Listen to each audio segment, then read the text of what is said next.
गोष्ट आहे की नागपूर विमानतळाचा ब्राउनफील्ड प्रोजेक्ट ज्यामध्ये अतिशय आधुनिक अशा प्रकारचं विमानतळ होणार आहे, 2 रनवेज होणार आहेत।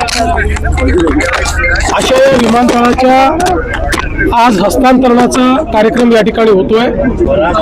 देशाचे माननीय प्रधानमंत्री नरेंद्र मोदीजी आणि एव्हिएशन मिनिस्टर राजूजी यांचे मी मनापासून आभार मानेन।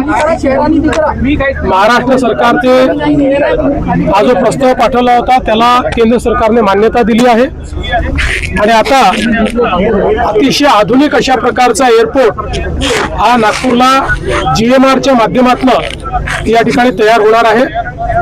त्यामुळे आज आम्ही सगळे आनंदी आहोत की नागपूरला नवीन एअरपोर्ट मिळतो। समृद्धीनंतर हा एअरपोर्ट सगळ्यात महत्वाचा विदर्भाच्या दृष्टीने असणार आहे। मुळातच आपल्याला कल्पना आहे की आपण जो कार्गो हबचा प्रोजेक्ट इतके वर्ष करत होतो त्याच्यामध्ये एअरपोर्ट हा सगळ्यात महत्वाचा घटक होता, पण तोच मागे राहिला होता। जवळपास 4-5 वर्ष हायकोर्ट सुप्रीम कोर्टमध्ये केसेस चालल्या, पण आता सगळे निकालही आले आणि आता ते काम झाल्यामुळे आणि जसा हा एअरपोर्ट तयार होईल कार्गो हबचं जे आपलं स्वप्न आहे ते पूर्ण करता येईल।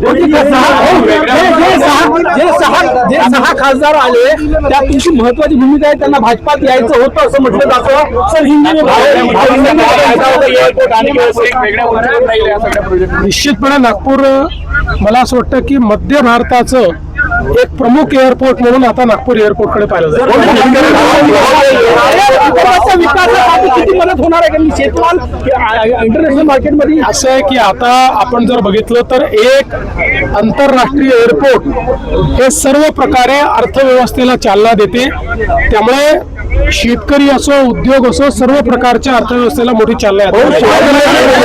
लंबा इंतजार अभी समाप्त हो रहा है नागपुर एयरपोर्ट को लेकर, आप लगातार इसको कि आज बहुत ही हर्ष की बात है, प्रधानमंत्री नरेंद्र मोदी जी के नेतृत्व में नागपुर एयरपोर्ट का जब हस्तांतरण GMR को कर रहे हैं और एक बहुत ही अच्छा आधुनिक इस प्रकार का एयरपोर्ट यहाँ पर तैयार हो रहा है।